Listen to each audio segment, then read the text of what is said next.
నమస్కారం ప్రజలారా, మా యూట్యూబ్ ఛానల్. నా పేరు రాజు. ఈరోజు ఈనాడు, సాక్షి, నమస్తే తెలంగాణ, ఆంధ్రజ్యోతి 4 దినపత్రికలు తెలంగాణ, ఆంధ్రప్రదేశ్ 2 తెలుగు రాష్ట్రాల్లోని వార్తలను చూద్దాం. వార్తలను చూసే ముందు నా ఛానల్ను ఇంతవరకు సబ్స్క్రైబ్ చేయని వాళ్ళు ఉంటే దయవుంచి సబ్స్క్రైబ్ చేసుకోండి. అలాగే నా వీడియోను లైక్ చేయండి. ముందుగా ఆంధ్రజ్యోతి ఆంధ్రప్రదేశ్ చూసుకుంటే, చైనాలో 3వ బిడ్డను కంటే 12 లక్షలు. ప్రజల మీద అత్యంత కఠినమైన ఆంక్షలు విధించిన జనాభాను తగ్గించుకున్న చైనా ఇప్పుడు పడిపోతున్న జనాభాను పెంచుకోవడానికి నానా తంటాలు పడుతుంది. ఒకరు కాదు, ఇద్దరు కాదు, 3 కన్నా పర్వాలేదు, డబ్బులు ఇస్తామని ప్రకటిస్తుంది. చూడండి, చైనా 3వ బిడ్డను కంటే 12 లక్షలంట, 2వ బిడ్డను కంటే 6 లక్షలంట. జనాభాను పెంచుకోవడానికి చైనా ఇలా చేస్తుందంట. ప్రతి శిశువుకు 3 ఏళ్ల పాటు ఏటా 43,000 ఇస్తుందంట చైనా. ఇంకా చూస్తే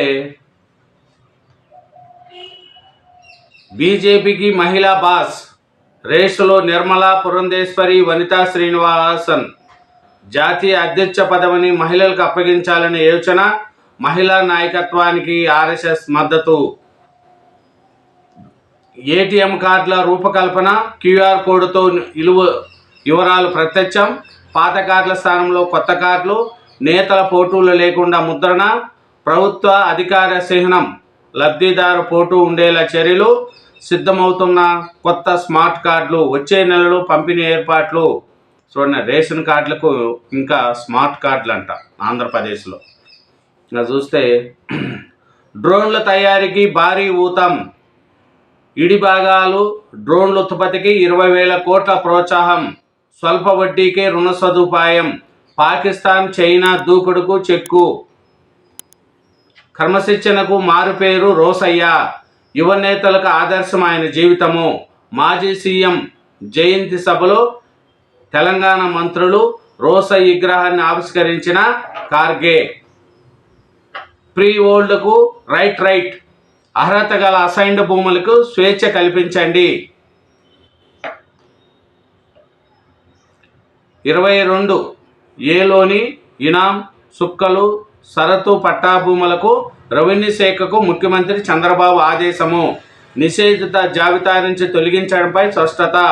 ఆగస్టు 25 నుంచి కొత్త పాస్ పుస్తకాలు జారీ. రెవెన్యూ శాఖపై సమీక్షలు, సీఎం ఆదేశము.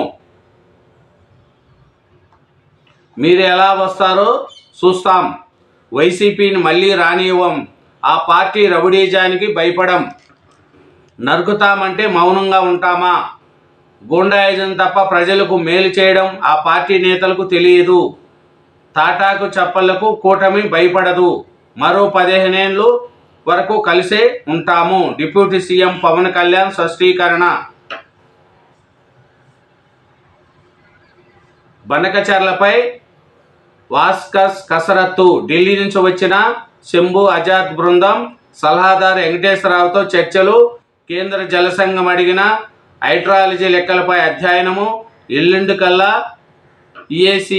ఏసిన క్వరీలపై జవాబులు సిద్ధం. అనంతరం సిడబ్ల్యూసికి రాష్ట్రం నివేదిక. తర్వాత ఢిల్లీకి జలవనరుల శాఖ బృందం. విశ్వవిద్యాలయ పాలనకు కీలకమైన వైస్ ఛాన్సలర్ పోస్టుల భర్తీ విషయంలో ప్రభుత్వం తీవ్ర జాప్యం చేస్తుంది. పోస్టులు ఖాళీ అయిన ఏడాది దాటినా ఇంకా 9 యూనివర్సిటీలకు ఇన్ఛార్జీలను నియమించలేకపోతుంది. ఇవన్నీ ఇన్ఛార్జీల పాలనలోనే కొనసాగుతున్నాయి. ఈసీలు నియమించలేదంట. యూనివర్సిటీలకు ఈసీలు దొరకలేదా? ఏదైనా ఇన్ఛార్జి పాలనే. 9 విశ్వవిద్యాలయాల్లో వికెట్లు. నిలిచిపోయిన విధాన నిర్ణయాలు. జాతీయ విద్యా సంస్థల నుంచి మేధావులు తేవాలనే యత్నం ముందుకు సాగని ప్రక్రియ.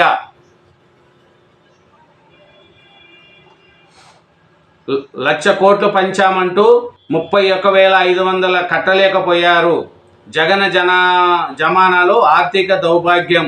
న్యాయశాఖ లైబ్రరీకి జర్నల్స్ బుక్ కొనుగోలు చేసిన బిల్లుల పెండింగు.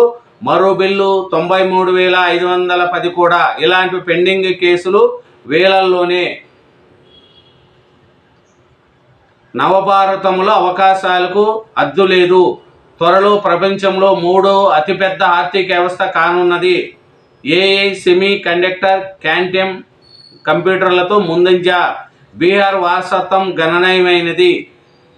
ట్రినిడాడ్ టొబాగోలో మోడీ మిషన్ మోడ్తో నైపుణ్యం పోర్టల్, యువత పరిశ్రమల అనుసంధానం.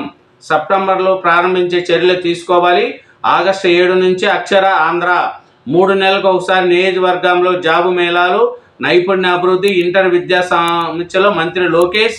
ఐఐటీల అభివృద్ధికి కేంద్రం నుంచి 600 కోట్లు.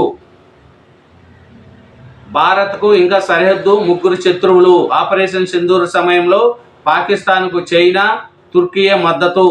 చైనా ఆయుధాలు పరీక్షకు పాక్ లైవ్ ల్యాబ్. 81% పాక్ సైనిక హార్డ్వేర్ చైనాదే. ఆర్మీ అధికారి రాహుల్ సింగ్ ఎల్ఎడి. ఇదేనండి ఆంధ్రజ్యోతి ఆంధ్రప్రదేశ్. నెక్స్ట్ నమస్తే తెలంగాణ, సాక్షి, ఈనాడు దినపత్రికలు కూడా చూద్దాం. నమస్తే తెలంగాణ. నమస్తే తెలంగాణ పేపర్లో న్యూస్ చూసుకుంటే ముఖ్యంగా అనుమతుల కోసం ముడుపులు. ఎన్ఎంసి అధికారులతో మెడికల్ కాలేజీల కుమ్మక్కు. మొత్తం 36 మందిపై సిబిఐ కేసులు. తెలంగాణ, ఏపీలోనూ పలువురుపై ఎఫ్ఐఆర్. నీటి వాటాల సంగతి తేలుస్తా. తెలంగాణ జలహక్కులపై వాస్తవాలు బయటపెడతా. రాష్ట్ర ప్రజలకు నిజాలు తెలివి చేస్తాం. 1-2 రోజుల్లో మీడియా ముందుకు. బీఆర్ఎస్ అధినేత మాజీ సీఎం కేసీఆర్ పరామర్శించిన పార్టీ నేతతో మాటామంతి. వర్షాలు, పంటలు, యూరియా కొరతపై ఆరా. దవాఖాన నుంచి నేడు డిశ్చార్జ్ అయ్యే అవకాశం. బట్టలిప్ప కొడితే తప్ప ఇందిరమ్మ గొప్పతనం అర్థం కాదు.